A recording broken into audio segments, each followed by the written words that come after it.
తెలంగాణ బడ్జెట్పై ప్రధాన పక్షాలు పలు రకాల అభిప్రాయాలు వ్యక్తం చేశాయి.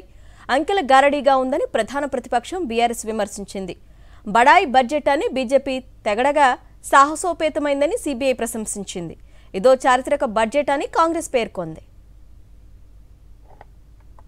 రాష్ట్ర ప్రభుత్వం ప్రవేశపెట్టిన బడ్జెట్ ఎట్లా ఉందంటే ఒక మాటలో చెప్పాలంటే ఆత్మస్తుతి పరనింద.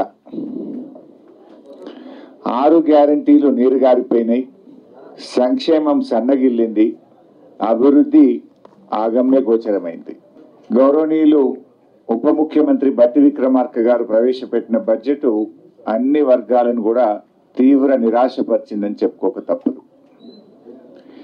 ఎన్నికలప్పుడేమో గ్యారంటీల గారడి, ఇప్పుడేమో అంకెల గారడి.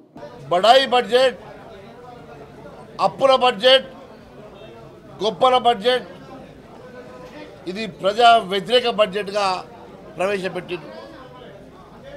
కేవలం 33,000 కోట్ల రూపాయల అభివృద్ధి కోసం పెట్టి 62,000 కోట్ల రూపాయలు అప్పుగా చూపిస్తున్నారు. 62,000 కోట్ల రూపాయలు ఏ రకంగా అప్పు తీసుకొస్తారు?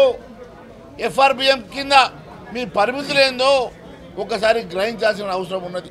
ఈ కష్టకాలంలో, సంక్షోభ కాలంలో ఇటువంటి బడ్జెట్ ప్రవేశపెట్టడం అనేది చాలా సాహసం. దాదాపు 6,70,000 కోట్ల అప్పులో ఇంతకంటే చేయటానికంటూ ఏమీ లేదు. అందులో వారు హామీ ఇచ్చిన వాగ్దానాలు కొన్ని ఉన్నాయి. దాంతో కలిపి ఇవాళ వ్యవసాయ రంగానికే 70,000 కోట్ల పైన కేటాయించడం అనేది అది గొప్ప సాహసం. తెరిచిన పుస్తకంలాగా ఈరోజు మా బడ్జెట్ ఉంది.